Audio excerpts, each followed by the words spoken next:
त्या गटातून कॅनलसाठी क्षेत्र गेलेले आहे का? तर मग हा व्हिडिओ नक्की पहा. नमस्कार, मी आपला वकील मित्र ॲडव्होकेट कैलास नाईक. तुमच्या गटामधून कॅनलसाठी उदाहरणार्थ 5 गुंठे क्षेत्र गेलेले आहे, परंतु सातबाराच्या उतार्यावर 10 गुंठे क्षेत्र संपादित झाले अशी नोंद झाली आहे.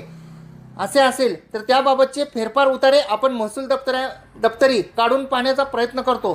तेथे ते उतारे मिळून येत नाहीत, दप्तर फाटलेले आहे असे सांगण्यात येते. संपादन नेमकं किती झालं हेच समजून येत नाही.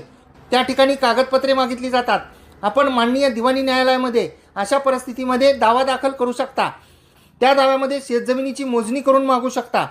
त्या मोजणीमध्ये नेमक्या किती क्षेत्रामधून उजनी कॅनल गेलेला आहे याचा उल्लेख मोजणी नकाशामध्ये करावा, अशा आदेशाची मागणीही माननीय न्यायालयास विनंती करू शकता. आपले स्वतःचे क्षेत्र व संपादित क्षेत्र याची मोजणी झाली तर संपादित सोडून उर्वरित क्षेत्रावरील आपली मालकी कायम राहते.